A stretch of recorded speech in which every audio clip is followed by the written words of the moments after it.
യൂദായുടെ ലേഖനം ഒരു പഠനം. Part number 7. യൂദായുടെ ലേഖനം 4-ാം വാക്യത്തിലുള്ള പൊതുവിലുള്ള രക്ഷ എന്നതിൻ്റെ അർത്ഥമായിരുന്നു നാം ചിന്തിച്ചുകൊണ്ടിരുന്നത്. 4-ാം വാക്യത്തിൽ വീണ്ടും അഭക്തരായ ചില മനുഷ്യൻ നുഴഞ്ഞു വന്നിരിക്കുന്നു എന്ന് രേഖപ്പെടുത്തിയിരിക്കുന്നു. പത്രോസ് തൻ്റെ 2-ാം ലേഖനം എഴുതുമ്പോൾ അങ്ങനെ നിങ്ങളുടെ ഇടയിലും ദുരുപദേഷ്ടക്കന്മാർ ഉണ്ടാകും, അവർ നാശകരമായ മതഭേദങ്ങളെ നുഴയിച്ച് തങ്ങളെ വിലയ്ക്ക് വാങ്ങിയ നാഥനെ തള്ളിപ്പറഞ്ഞ് തങ്ങൾക്ക് തന്നെ ശീഘ്രനാശം വരുത്തും എന്ന് മുന്നറിയിപ്പ് നൽകിയിരിക്കുന്നതായി കാണുന്നുണ്ട്.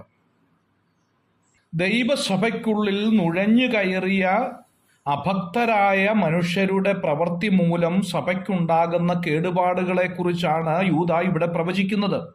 നുഴഞ്ഞു വന്ന കള്ള സഹോദരന്മാർ ക്രിസ്തുവിലുള്ള സ്വാതന്ത്ര്യത്തെ ഹനിപ്പിക്കുന്നു എന്ന് ഗലാത്യ ലേഖനം 2-ാം അധ്യായത്തിന്റെ 4-ാം വാക്യം വായിക്കുമ്പോൾ മനസ്സിലാക്കാം.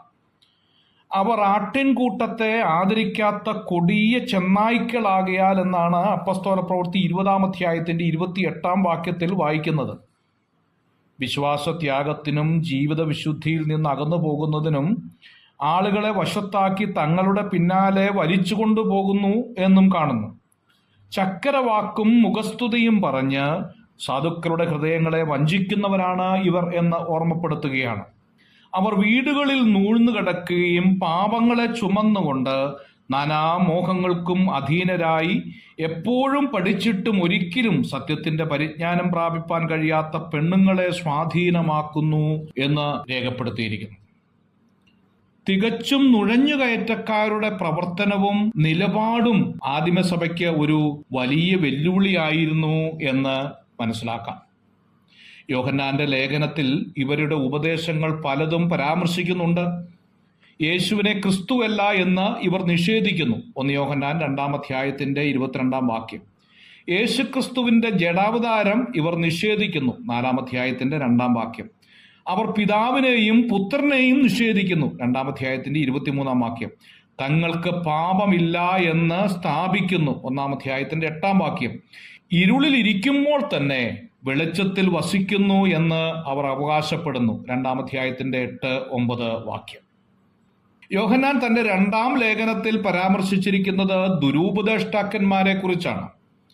ക്രിസ്തുവിന്റെ ഉപദേശത്തിൽ നിലനിൽക്കാതെ അതിർ കടന്നു പോകുന്ന ഇവരെ കുറിച്ച് 9-ാം വാക്യത്തിൽ രേഖപ്പെടുത്തിയിരിക്കുകയാണ്.